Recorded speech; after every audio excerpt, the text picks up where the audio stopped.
¿Cuál fue la decisión que más lamentaron mis papás? Pues resulta que un día decidieron ponerle candado a la cocina a las 10 de la noche porque, según ellos, mis antojos nocturnos nos estaban dejando sin despensa y gastaban un dineral. Yo siempre les dije que no era para tanto y les advertí que no era buena idea, pero claro, no me hicieron caso. Hasta la primera noche del candado, la lavadora hizo un desastre y se desbordó, inundando todo el cuarto de lavado y el sótano. Lo que sucede es que yo siempre pasaba como a las 11:30 por una rebanada de pizza fría, y justo ahí notaba que la lavadora empezaba a hacer ruidos raros. Sin querer, la pateaba, y con eso como que se reiniciaba. Sin mi patada salvadora esa noche, la lavadora arrancó la manguera por completo y llenó el sótano de agua, arruinando la colección de libros de primera edición de mi mamá. Para acabarla, al día siguiente nuestro vecino Jerry entró al garage a las 2 de la mañana y se llevó el tractor podadora y todas las herramientas eléctricas de mi papá, que valían como $8,000. Yo siempre me topaba a Jerry rondando mientras iba por mi cereal a eso de las 2:15, porque desde la ventana de la cocina se veía perfecto el garage. Pero esa noche nadie lo vio y tuvo como 4 horas para desvalijarnos. Mi abuela vivía con nosotros y últimamente andaba sonámbula.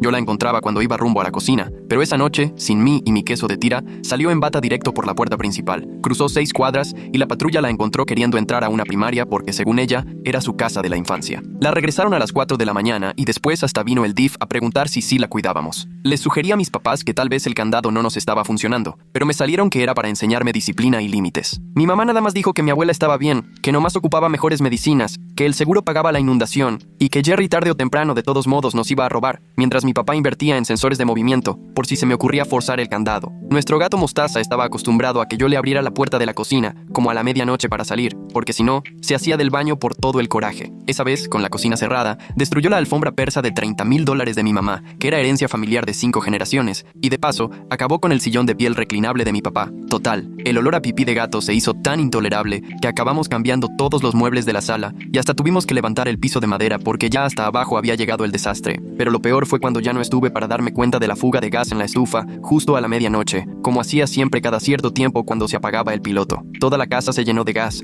y cuando mi papá salió en la mañana a prender el coche, el portón eléctrico hizo chispa y explotaron literalmente todas las ventanas. Los vecinos pensaron que era un atentado y hasta llamaron a las autoridades. Tuvimos que vivir en un hotel 2 semanas mientras checaban que la casa no fuera peligrosa. Mis papás, necios, no quitaron el candado y hasta le pusieron otro con cadena, pensando que yo había provocado el chisme del gas no más para tener la razón. Mi papá me dijo, esto es por tu salud y para que aprendas a respetar los límites, aunque sea incómodo, mientras firmaba el cheque de $20,000 para reparar la casa. Gracias a que yo ya no hacía rondines, nadie escuchó romperse las tuberías dentro de las paredes a las 3 de la mañana en plena helada y se metió el agua al sistema eléctrico, lo que provocó un incendio que destruyó media casa. Tampoco anduve por ahí para toparme con la familia de mapaches, que ya había empezado a abrir ventanas y a meterse a la alacena. Se instalaron en el ático, tuvieron crías y el exterminador hasta dijo que en 30 años nunca había visto una plaga así. Los paseos nocturnos de mi abuela se pusieron cada vez peor, hasta que una noche agarró las llaves del coche y se fue solita al aeropuerto, donde la seguridad la encontró queriendo subirse a un vuelo a Dubái sin pasaporte ni boleto, solo porque decía que iba a desayunar con su esposo fallecido. Total, terminaron poniéndola en la lista federal de vigilancia. Entre el incendio, los mapaches,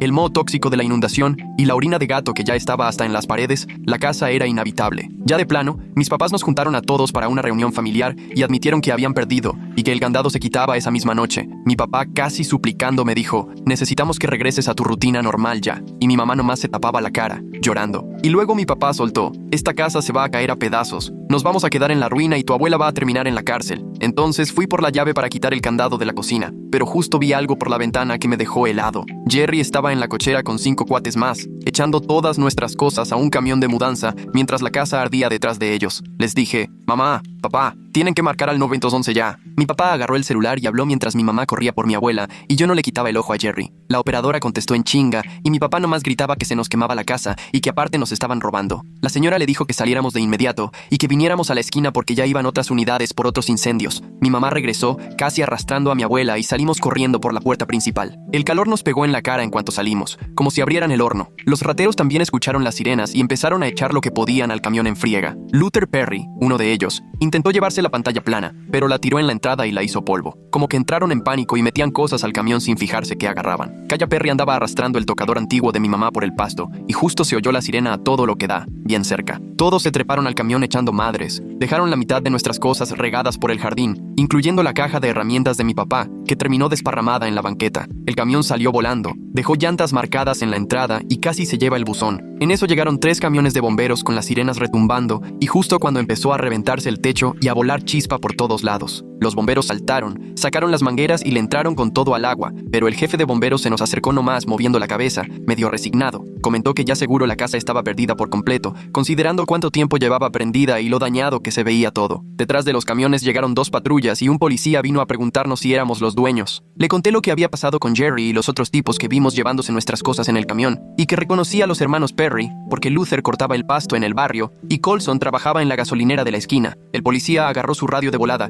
y pasó la descripción de Jerry y los Perry, además de avisar para dónde iba el camión. Mi mamá se quedó viendo la casa arder, después todo lo que estaba tirado en el pasto, y ahí fue cuando de plano ya no aguantó y se desplomó, hincándose en la banqueta y llorando tan fuerte que ni palabra podía decir, mientras mi papá nomás miraba las llamas con la cara totalmente ida, la boca entreabierta y los ojos fijos, como si ni su cabeza alcanzara a procesar que todo lo que teníamos ya nos lo habían robado o se estaba calcinando. El jefe de bomberos se acercó otra vez para preguntar cuánto rato creíamos que llevaba el incendio antes de que nos diéramos cuenta, y le expliqué que estábamos todos reunidos en la sala platicando lo de la cerradura de la cocina, y que solo me di cuenta porque fui a abrir la puerta y vi el fuego por la ventana. O sea, bien pudo haber pasado más de 1 hora sin que nadie notara nada. Mi abuela seguía jaloneando la manga de mamá, preguntando que por qué había tantas luces bonitas y que ella quería regresar por su bolso. Mi mamá tenía que sujetarla y repetirle una y otra vez que no podíamos entrar porque la casa se incendiaba, pero Abue se olvidaba a los 30 segundos y volvía a querer meterse. Los vecinos empezaron a salir, varios trajeron cobijas y botellas de agua, y los de enfrente contaron que habían visto el camión antes, pero supusieron que estábamos limpiando cosas viejas por los daños. Nunca imaginaron que nos estaban robando mientras se quemaba la casa. Empezó a llegar más gente, alguien trajo sillas plegables para mi mamá y mi abue. Todos nos quedamos afuera viendo cómo los bomberos hacían su chamba, mientras el vapor y el humo de las mangueras cubrían la cuadra. Como 20 minutos después, regresó un policía con una sonrisota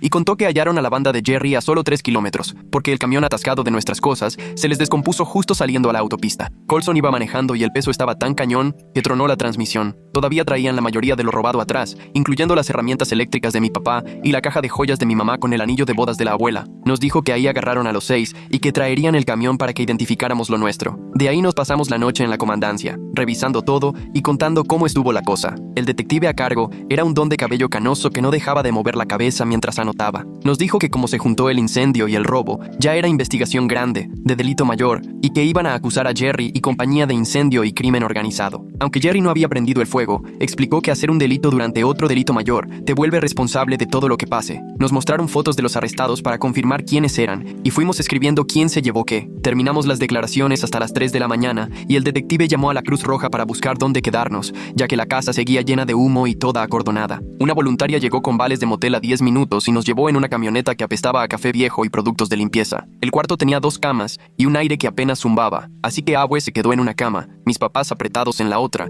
y a mí me tocó el piso con una cobija que me dio la señora de la Cruz Roja. Abue se despertaba cada rato preguntando dónde estábamos y que se quería ir a darles de comer a sus gatos, aunque tiene años que ya no hay gatos. Mamá tuvo que pararse varias veces para regresarla a la cama y explicarle que estábamos en un motel porque la casa se quemó, pero Abue se le olvidaba rapidísimo y otra vez empezaba a cambiarse para irse. Al día siguiente tocaron la puerta y al abrir era un señor de traje arrugado con portapapeles y maletín que se presentó como Harry Vickers de la aseguradora, diciendo que necesitaba preguntarnos sobre el incendio y otros siniestros recientes. Harry se sentó en la mesa y empezó a leer la eterna lista de todo lo que había ido saliendo mal ese mes. La inundación del sótano, la explosión de gas, los mapaches, los daños de orina de gato. Cuando llegó a lo del incendio durante el robo, casi dejó de escribir para vernos con cara de ¿y estos? Papá intentó pagar el desayuno del restaurante de junto, pero ya tenía la tarjeta a reventar de tantas noches de hotel y pagos por los arreglos, así que la mesera nomás se nos quedaba viendo, mientras probaba con otra y nada, hasta que mamá tuvo que pedirle ayuda a su hermana en Ohio para que nos mandara dinero por Western Union y así poder comprar comida y ropa interior limpia. La tía preguntaba 1000 veces que cómo se puso todo tan grave, y ahí mismo, en el Western Union, a mamá se le soltó el llanto, mientras la cajera hacía como que no veía. Después fuimos a la casa otra vez por el peritaje de incendios. La inspectora Gianna Royce nos pidió esperar afuera y se metió a revisar con un aparato especial. Salió a las 2 horas, la cara llena de hollín, y nos enseñó en la tableta fotos de los cables todos derretidos y pegados dentro de la pared. Gianna nos explicó que el agua de las tuberías rotas llevaba semanas colándose en el sistema eléctrico y todo se fue oxidando hasta que literal los cables se frieron y de ahí salió el incendio. Nos dijo que de milagro la casa no se había quemado antes, viendo el mal estado de todo, y en su reporte anotó que la causa fue una cadena de desastres que acabó en el fuego. Por la tarde, el fiscal le marcó al celular de mi papá para explicar explicarle los cargos que le pusieron a Jerry y a su grupo. Aunque Jerry no inició el incendio, de todos modos lo acusaron de incendio provocado, robo a gran escala y conspiración, porque todo pasó mientras estaban cometiendo un delito grave, así que le echaron la culpa de todo lo que ocurrió. El fiscal nos advirtió que a Jerry le podían caer de 15 a 20 años si lo declaraban culpable, y nos preguntó si estaríamos dispuestos a testificar en el juicio. Mientras nosotros estábamos en el cuarto del motel cenando unos sándwiches que compramos en la gasolinería, cuando tocan la puerta, y era una trabajadora social del DIF, que llegó con una carpeta llena de papeles. Alguien había llamado para decir que una persona mayor estaba viviendo en condiciones peligrosas, así que la señora vino a checar si sí estábamos cuidando bien a la abuela. Mi mamá le tuvo que explicar todo lo que nos estaba pasando, mientras la trabajadora tomaba fotos del cuarto y le preguntaba cosas a la abuela, pero ella no podía responder porque creía que la trabajadora era su hermana muerta. La señora apuntó todo y nos avisó que iba a estar viniendo seguido para asegurarse de que la abuela recibiera los cuidados que necesitaba. Al día siguiente, nos marcó un detective para avisar que habían encontrado una bodega que Luther Perry tenía rentada, llena de cosas robadas de 12 familias de la colonia. Resulta que la banda de Jerry llevaba meses metiéndose a las casas y robándose todo lo que valía la pena mientras la gente estaba en el trabajo o se iba de vacaciones. El detective contó que lograron recuperar teles, joyas, herramientas y hasta una colección de monedas raras que valía $50,000. Querían que todas las víctimas fueran a identificar sus cosas y llenaran una montaña de papeles para la denuncia. El doctor de la abuela nos hizo llevarla de emergencia a consulta porque con todo el estrés ya se le estaba agudizando la confusión y empezaba a no reconocernos. Nos sentó en su oficina y fue muy claro. La abuela necesitaba estar de inmediato en un centro especializado para casos de memoria, porque en el motel nada más no se podía cuidar como era debido. Mi papá le dijo que ni de chiste podíamos pagar, que costaba $8,000 al mes, pero el doctor insistió en que dejarla así era peligroso y que iba a tener que reportarnos si no le conseguíamos ayuda. Pasaron 3 días y nos habló Harry Vickers para decir que la aseguradora había rechazado la reclamación, según ellos porque habíamos tenido demasiados problemas en muy poco tiempo, como si fuéramos negligentes. Hasta insinuó que tal vez alguno de los daños nosotros lo habíamos provocado para cobrar el seguro, y eso hizo que mi papá se enfureciera tanto que le dio su buen puñetazo a la pared del motel. Ahora, además de todo, teníamos que pagar otros $200 por el hoyo en la pared. Agarré mi celular y le dije a Harry que tenía pruebas de lo que estaba diciendo. Todo ese mes me dediqué a tomar fotos y hacer anotaciones cada vez que algo se descomponía o cuando yo le advertía a mis papás de cualquier bronca. Tenía guardadas capturas de pantalla de mensajes diciéndoles que lo de la chapa de la cocina era mala idea, videos donde se oían los ruidos raros de la lavadora, grabaciones del olor a gas y hasta de Jerry merodeando por afuera en la noche. Le enseñé a Harry cada fecha y hora que mostraba cómo documenté todo, incluida una nota de voz donde le advertía a mis papás que si no me dejaban agarrar botanas en la madrugada, se iban a armar broncas que luego no iban a poder controlar. Harry se quedó un rato largo viendo mi teléfono y luego me pidió que le mandara todo por correo, así que me tardé como 20 minutos en pasarle todas las fotos, videos y mensajes que tenía porque sí era un montón. Mamá pasó toda la mañana llamando a cada hotel de la ciudad para ver en cuál aceptaban mascotas, porque teníamos que sacar a Mostaza del lugar donde lo estaban cuidando, y cada día costaba $60. Por fin dio con uno medio feíto de estadía larga, a unos 40 minutos de ahí, que sí aceptaban gatos con un depósito de $100, así que salimos volados para cambiarnos y registrarnos. El cuarto apestaba a cigarro y la alfombra estaba toda manchada, pero al menos pudimos meter a Mostaza, y en cuanto lo bajé, se hizo pipí justo en medio del cuarto. El gerente llegó a los 5 minutos y nos dijo que ya habíamos perdido el depósito y que si volvía a pasar nos iban a sacar del hotel. Mi mamá solo se sentó en la cama y se agarró la cabeza con desesperación. Esa misma tarde nos volvió a llamar el detective para avisar que Luther, Coulson y Kaya Perry habían aceptado declarar en contra de Jerry a cambio de que les redujeran los cargos y hasta entregaron grabaciones de sus celulares. Luther tenía una grabación de Jerry donde planeaba todo 2 semanas antes y decía que nuestra casa estaba hecha un desastre y que éramos la presa perfecta porque todos estábamos distraídos. En la grabación, Jerry mencionaba que ya sabía lo de la cerradura de la cocina y que eso significaba que yo ya no revisaba el garage en la noche, así que estaba esperando el momento exacto para robarnos. Coulson tenía mensajes donde Jerry les prometía $2,000 a cada uno por vender nuestras cosas y hasta amenazó con hacerle algo a la mamá de uno si no lo ayudaban. Ese mismo día, mi papá tuvo que llamar a su jefe para pedirle unos días más porque tenía que seguir viendo lo de la policía, la aseguradora y aparte buscar contratistas para arreglar la casa. Al principio, el jefe le tuvo paciencia, pero después empezó a preguntar cuánto más iba a seguir así y le recordó que ya era tiempo de entregar los reportes trimestrales, que de verdad necesitaban a papá de vuelta en la oficina. Mi papá prometió que iba a trabajar desde el hotel, pero en cuanto colgó, el contratista le habló para que fuera de volada a la casa a revisar los daños. Fuimos a ver a la abuela al centro donde la colocaron por recomendación del DIF, y la encontramos en la sala común viendo la pared, perdida. Al entrar, me miró fijo y me dijo, Tommy, que era el hermano que falleció en el 87, y hasta me preguntaba a cada rato cuándo la iba a sacar a bailar como antes. Mi mamá intentó explicarle quiénes éramos, pero la abuela se confundió aún más y acabó llorando porque no entendía por qué unos desconocidos la molestaban. La enfermera nos explicó que eso era normal con su problema, y que todo el estrés había hecho que la demencia se le acelerara muchísimo, tanto que probablemente ya no nos iba a ubicar igual nunca. 2 días después, nos volvió a llamar la aseguradora y ahora nos asignaron una nueva ajustadora.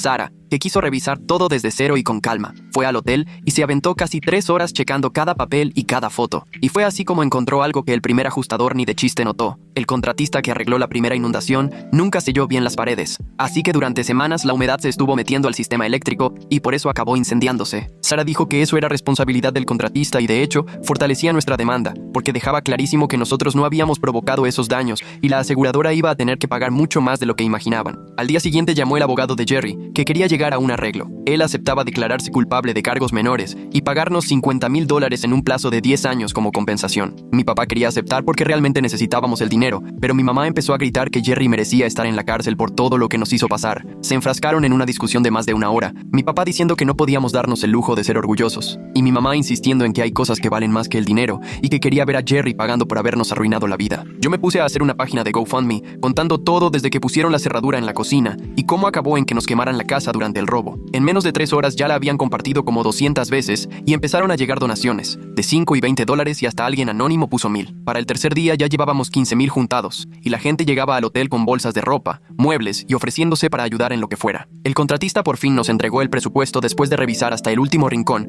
y nos dijo que mínimo necesitaríamos 6 meses y $200,000 para dejar la casa habitable de nuevo. Con suerte, el seguro iba a cubrir la mitad, pero todavía debíamos 40,000 de las reparaciones anteriores que metimos en tarjetas y el préstamo de la casa. Nos enseñó fotos del daño estructural. Dijo que la cimentación se había movido por el agua, que las paredes tenían moho por todos lados y que también había que cambiar toda la instalación eléctrica. Para entonces, mi papá ya había faltado 8 días al trabajo y su jefe le habló para decirle que necesitaban platicar seriamente sobre su compromiso con la empresa. Él trató de explicarle lo de la casa, la situación de la abuela y el pleito legal, pero el jefe solo le repetía que ahí necesitaban gente confiable y que quizá debería pensar si ese trabajo todavía era para él. La siguiente semana fue la audiencia de los hermanos Perry y a Kaya solo le dieron libertad condicional y 200 horas de servicio comunitario porque era menor y cooperó con todo. Al día siguiente llegó llorando al cuarto del hotel y dijo: Jerry me amenazó con hacerle daño a mi familia si no lo ayudábamos. Yo solo tengo 17 y ya no sabía cómo zafarme. Mi mamá ni siquiera la volteó a ver, pero yo sí sentí bien gacho porque se notaba que estaba arrepentida y asustada. Decía que Jerry llevaba meses planeando todo y que nos escogió a propósito. El lunes que siguió mi papá fue a la oficina pensando que la junta era para retomar pendientes, pero cuando llegó estaban su jefe y alguien de recursos humanos esperándolo. Le dijeron: tu desempeño ha bajado desde hace meses y con todas estas faltas ya no podemos seguir, pero te vamos a dar 2 semanas de liquidación y no vamos a pelear tu seguro de desempleo. Mi papá regresó al hotel, se sentó en la orilla de la cama clavando la vista en el piso y no dijo ni una palabra en 3 horas, mientras mi mamá le frotaba la espalda y le repetía: de alguna manera vamos a salir de esta. Al día siguiente, mi mamá tomó turnos dobles en el hospital y empezó a trabajar 16 horas al día solo para que no nos corrieran del hotel. Yo me despertaba a las 5 de la mañana con su alarma y ella ya estaba lista en su uniforme haciéndose un café instantáneo en la mini cafetera del cuarto. Regresaba hasta las 11 de la noche. Se dejaba caer en la cama todavía con los zapatos puestos y yo tenía que quitarle los tenis mientras ya empezaba a roncar. Una mañana la encontré dormida parada en la barra, con la cafetera rebosando porque se quedó dormida mientras hacía el café. Decía que estaba bien, pero le temblaban las manos a cada rato. Y esa semana, 2 veces le echó sal al café pensando que era azúcar. 3 días después llamaron de la casa de cuidado para avisar que la abuela otra vez se les perdió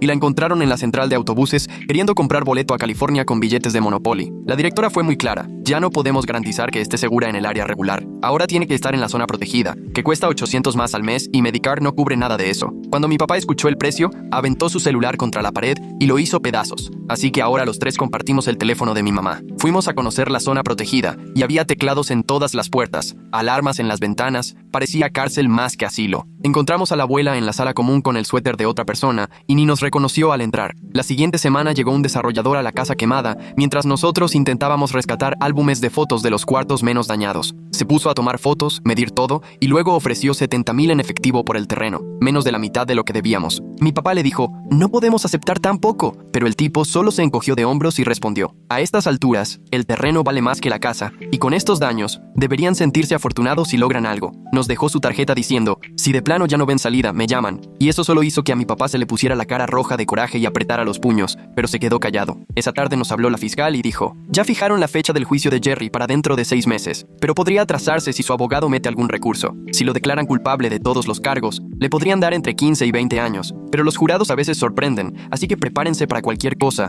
incluso para que salga libre. Yo ya no aguantaba estar en el cuarto del hotel viendo cómo mis papás se venían abajo. así que fui caminando a todos los locales de comida rápida que había por la zona y llené solicitudes en cada uno. El gerente de la hamburguesería por la carretera, un señor grande que se llamaba Frank, me dio el trabajo en ese mismo momento cuando le conté por todo lo que estábamos pasando y me dijo, puedes empezar mañana mismo. Él ya había pasado por tiempos difíciles y entendía lo que era necesitar el dinero con urgencia. En mi primer turno me enseñó a usar la freidora y la caja y me dejó llevar una bolsa de hamburguesas y papas que de todos modos iban a tirar. Se las llevé al hotel y fue la primera vez en semanas que vi a mi papá reírse tantito, sentado en la cama comiéndose una hamburguesa fría. Harry, el de la aseguradora, por fin llamó diciendo que tenía buenas noticias, pero solo fue otra sacudida de realidad. Autorizaron una indemnización de $45,000, que al principio parecía una fortuna, hasta que el contratista nos aclaró que con eso apenas alcanzaba para dejar la casa segura, pero todavía lejos de ser habitable. Era cuestión de elegir, o arreglábamos la estructura y cimentación, o rehacíamos la instalación eléctrica y la plomería, pero imposible cubrir todo, mucho menos pensar en paredes, pisos o algo que nos devolviera el sentido de hogar.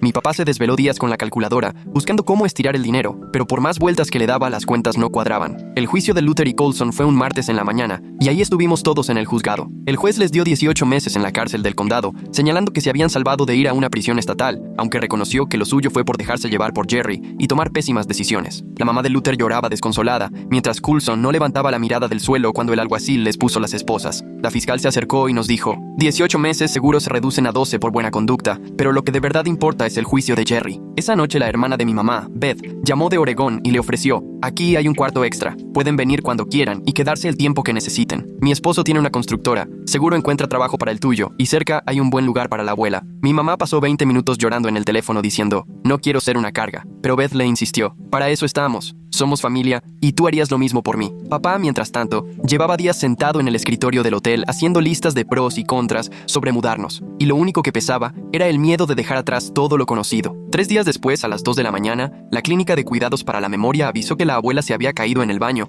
y se fracturó la cadera. Corrimos al hospital y la encontramos confundida, asustada, y llamándome como si yo fuera mi tío que ya había fallecido hace 10 años. El ortopedista explicó que era necesaria una cirugía, pero con el riesgo de su edad y el estado de confusión por la anestesia, además de complicarse con una infección urinaria que le alteraba más la cabeza y la presión disparada por el estrés. Estuvimos pegados en la sala de espera 6 horas en lo que la operaban. Mamá nos soltó la mano de papá, aunque llevaban días distantes. Cuando salió el cirujano, nos dijo que la operación había salido bien, pero que la recuperación sería larga y difícil, y que igual nunca volvería a caminar como antes. Esa noche, de regreso al hotel, papá de plano se quebró. Lloraba con la cara entre las manos, repitiendo que aquel candado en la puerta de la cocina había sido la decisión más absurda que había tomado, que por tratar de ahorrar unos pesos en la despensa, terminó desmoronando todo, que su intención era enseñarme responsabilidad y límites, pero al final perdió todo, metió en broncas a la familia, puso en riesgo a la abuela y nos dejó sin casa. Así lo encontró mamá a la mañana siguiente, todavía encorvado con el rostro cubierto, y lo abrazó hasta que ambos lloraron juntos. Lo que nos pasó se supo en la colonia más rápido que el mismo incendio, y para el sábado había filas de carros afuera del hotel. Gente que apenas conocíamos llegó con cazuelas, sándwiches y bolsas con ropa de sus hijos. La iglesia al final de la calle organizó una cuadrilla para limpiar la casa que se quemó, y cuando fuimos, vimos como 50 personas sacando muebles chamuscados y tirando la tabla roca dañada. Llevaron camionetas, remolques y contenedores. Todos trabajaban como si la casa fuera de ellos. El mismo contratista que nos dio el presupuesto imposible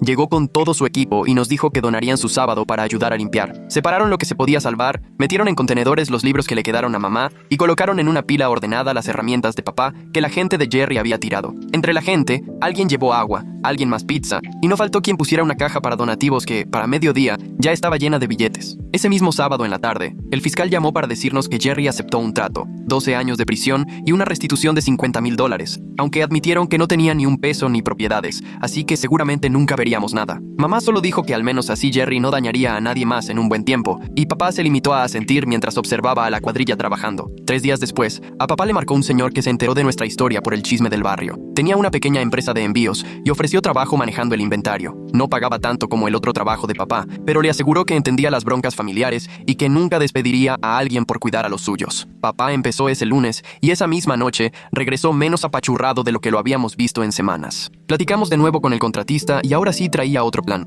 Podía arreglar la casa lo justo para venderla, parchar el techo, estabilizar la estructura y dejarla presentable por fuera. Cobraría $40,000 por todo eso, que era más de lo que teníamos, pero al menos posible si juntábamos el seguro con las donaciones. Mamá y papá decidieron que apenas estuviera lista la casa, la venderían y lo que quedara lo usarían para empezar en otro lado. Por suerte, la abuela salió mejor de lo esperado de la operación, aunque el doctor advirtió que necesitaría meses de terapia. La trabajadora social del hospital nos ayudó a encontrar una residencia para personas con Alzheimer, sin fines de lucro, que cobraba según ingresos y justo tenía un espacio espacio en el área de cuidados especiales. Ahí la abuela se fue calmando. Las enfermeras sabían manejar sus momentos de confusión y el tener una rutina le ayudó a ubicarse. El contratista se aplicó y en 2 meses la casa ya lucía bien por fuera, aunque por dentro apenas tenía lo básico. La pusimos en venta un jueves y para el sábado ya había 3 ofertas. Una pareja joven quiso comprarla como su proyecto y ni siquiera regatearon. El trato cerró rápido y al final alcanzó para cubrir deudas, pagar la reparación y el depósito para rentar una casa al otro lado de la ciudad. La nueva casa estaba en una colonia más barata, era vieja y mucho más chica que la anterior, con pisos que tronaban y ventanas que nunca cerraban bien. Aunque las puertas tenían cerraduras normales y todos podíamos abrirlas cuando quisiéramos, lo mejor era que la cocina estaba disponible las 24 horas. Nos mudamos solo con los muebles y la ropa donados, pero ese lugar se sentía mucho más hogar que el hotel de antes. Mamá encontró una terapeuta de pareja, especialista en crisis, y logró que papá aceptara ir. Iban cada martes por la noche y, poco a poco, empezaron a platicar otra vez, en lugar de simplemente coexistir en el mismo espacio. La terapeuta les hizo ver que su obsesión con tener todo bajo control